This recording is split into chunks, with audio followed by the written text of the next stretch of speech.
this space lunch? All right. Now we have our final speaker today, Victor. We are in the pool of greatness where he was born. Yeah. For greatness. Victor, I was born for greatness.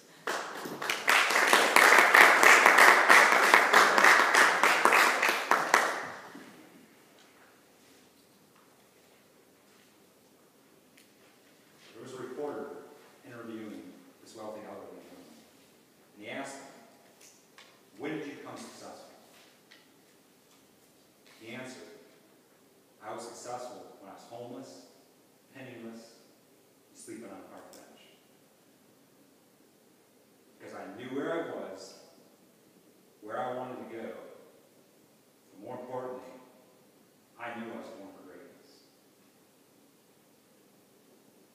The connection is so strong in how we talk to ourselves, who we are, who we can become, that can either empower us or enslave us. They're estimated 50,000 thoughts that run through our mind daily. How many of those thoughts are you allowing to empower you? And how many of those thoughts are you allowing to enslave you? I just followed two great speakers that reaffirm the power of thought. I want you to say this with me. I was born for greatness. I was born for greatness. Again, I was born for greatness. I was born for greatness. One more time. I was born for greatness. I was born for greatness. Do you believe it? I've always wanted to do this. I've always wanted to get up in front of large crowds of people and just wow them. I dreamed of standing in stadiums full of people and inspiring them to be anything they wanted to be. However, there was a time where I didn't believe in myself. I had no confidence in myself. I didn't think I could do this.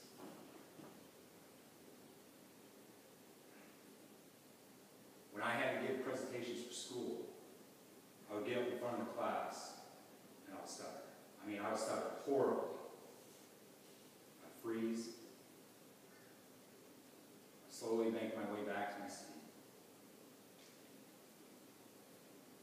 Beat myself up. I would say, "Man, why did I do that? I knew I was going to mess up." Or I would put up on the teacher, I'd be like, "I told them I was going to mess up. Why did they let me embarrass myself like that?" But the thing was, I wasn't prepared to give a presentation. I was prepared to fail a presentation. Weeks in advance, I was telling myself, I can't do this. I can't speak in front of people. I'm not as talented as the other students. And I believed that. I had no reason, I thought. I had to be more, to do more with my life. But all that changed a year ago, on the 4th of July, when I lost my best friend Paul to a heroin overdose. A man my age. Paulie had so much potential, so many dreams. Losing him made me realize I had no direction in my own life. How small I was playing in my own life. But most importantly, it woke me up. It made me see that I don't want to live a mediocre life. An unfulfilled life. I'll never know the man Paul could have become. The gifts and talents he could have shared. Because he took all that with him, all that greatness with him, to the grave.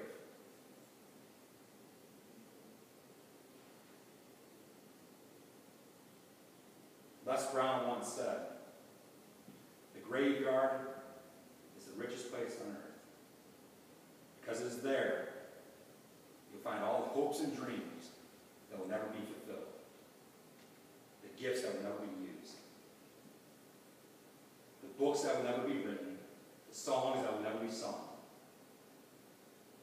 inventions that will never be discovered. All because somebody was afraid to take that first step.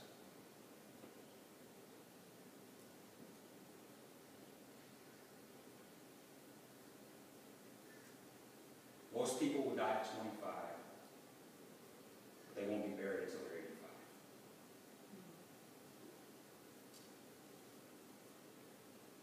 Because they stopped trying.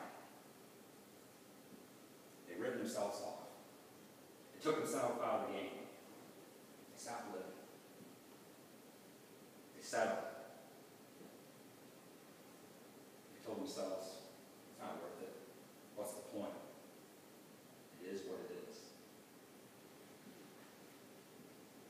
But mankind ain't wired that way.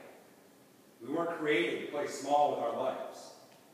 We weren't made to be mediocre. We were made for greatness. Each and every one of us in this room has a purpose, has a gift that nobody else has. A uniqueness that can't be duplicated.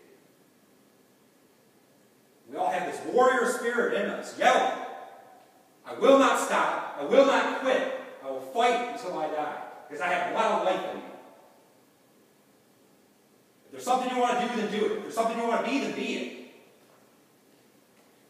You owe it to yourself to do what you want to do and be what you want to be. Don't play small with your life. Don't limit yourself. Don't take the person to the grave.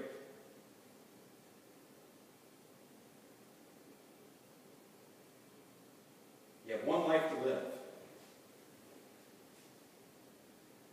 From this moment on, how do you see it going? Who do you see yourself becoming?